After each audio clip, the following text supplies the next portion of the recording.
I want to thank each of you, friends and family, both far and near, in joining Susan Soon today as she delivers her senior talk.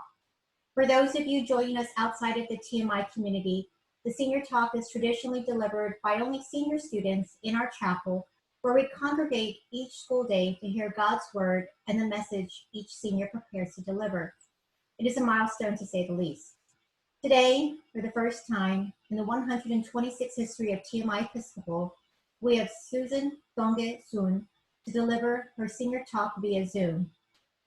While we cannot be there in person to support you, Susan, please know we are there in spirit sharing our love. Today's senior talk is by Susan Soon. Susan, may wisdom guide your message and give you words to speak.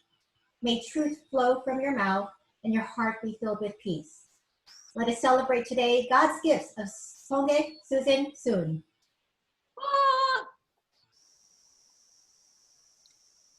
At the age of 14, the airport became my most familiar place.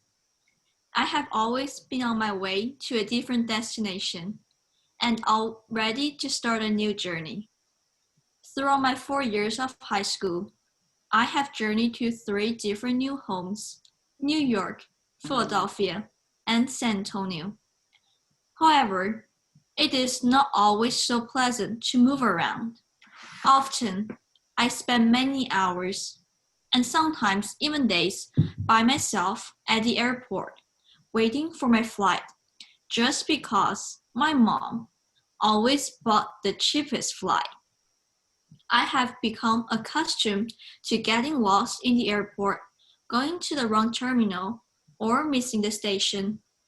Without a doubt, I have missed flights quite often, forcing me to fly out the next day on more than one occasion.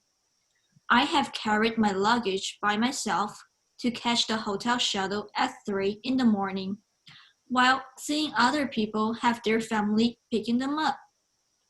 I have also had moments when I did not know what to do, with tears in my eyes, and wish someone could be there with me to figure it out.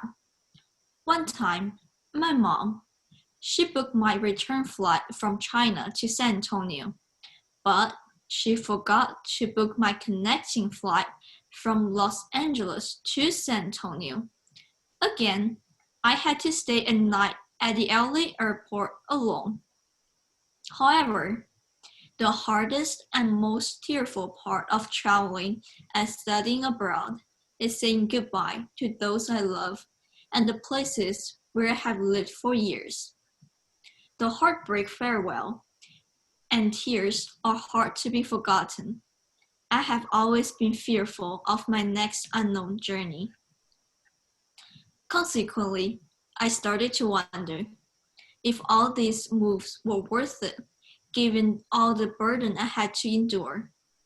Did I make a good decision to study abroad at this age, when most other teens my age have their family with them? Was it a good idea to transfer to so many different schools at this many times? Is this the life I really want? These questions have always crossed my mind, which makes me nervous about trying new things. There's a quote by Vincent van Gogh, which helped me answer these questions. The fishermen know that the sea is dangerous, and the storm is terrible, but they have never found these dangers sufficient reason for remaining ashore. And now, my answer is yes. I will still come to the States. The more I travel, the more places I lived, I realized that traveling to different places and encountering new people brings more joy and love that lasts forever, compared to all the negativities. The first school I attended in the US was on Long Island, New York. The house where I lived for my first 2 years in the US was always brimming with our laughter and singing. Each of us came from different places and were in different grades, but lived in the same house. We cooked together often in the kitchen, but when it was time to clean, everyone dispersed or disappeared. We often stayed up together in someone's room watching horror movies, but I always fell asleep in the middle of the movie. We made gingerbread house together for Christmas, but ended up throwing candies at each other. Spending my first 2 years on Long Island brought me so much joy and became one of my most precious memories. Eventually, most of my friends who I lived with either graduated or left school. After some thoughts, I decided to transfer to Philadelphia. Why Philadelphia? I have no idea why. I attended a day school there and stayed with a host family. Now, Philadelphia means home to me more than China. No matter how far I go, I know there's a family I belong to who cares for me.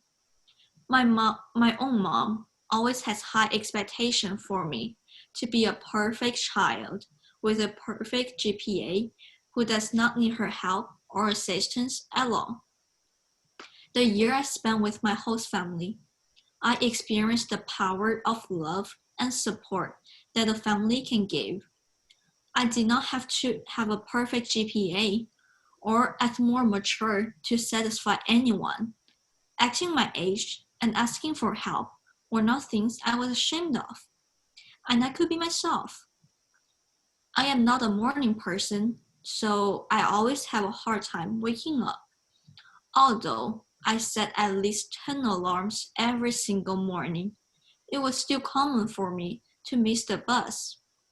As a result, my host dad, John, would come to my room and wake me up every morning to make sure I would not miss the bus. I really appreciate how much the family care about me. Although the life with my host family was wonderful, school was another story for me. By the time I knew I was about to leave, I cried every single day in the last week of school. Just thinking about leaving my host family, moving to a new place, and starting a new life brought deep sadness, which made it hard to breathe. For my last stop of high school, Chiang Mai has brought so many precious memories to me. Some people I met here have already become my family. I always enjoy seeing Mrs. Hamilton's beautiful smile every day and hearing her laugh every time I step into the common room. Mr. Hamilton may not be the best at jokes, but he's really good at calling me out for missing breakfast because he cares. The best brownies and banana bread can always be found in Bailey because those are made by Mrs. Keeler and Father Michael. Dr. Laporte and his wife are really good at giving me new names, like Amy or even Bob sometimes, just because I forgot their name once. But their dog, Frida, is the cutest dog ever. Mrs. Griffith is always like my big sister, who can always look at things from my angle and help me with life. Most importantly, I would particularly thank Mrs. Murphy, my college counselor, my dorm mom, my chapel talk coach, and my string lesson partner. She plays so many roles in my life. Without her emailing me, calling me, and texting me every day to get my stuff done, I will never even get into a single college or even finish this chapel talk. There are definitely more people I appreciate in Chiang Mai. Without them, my life here would not be as great. The memories and moments with them have made Chiang Mai and San Antonio more than just a place for me to stay. It has become my home. This is the story about my 4-year journey traveling around the States. I am just one of the millions of international students who come from China and is doing her best to live in a foreign country alone. What makes my experience different from the rest is the people I have met. Without thanks to all these wonderful people, my life has always been amazing and pleasant. Without your presence in my life, I would not be sitting here and giving this talk. Therefore, I would love to express my gratitude to all of you here. In the future, we might all settle down in different parts of the world, speaking different languages, doing different jobs, or even lose touch with one another.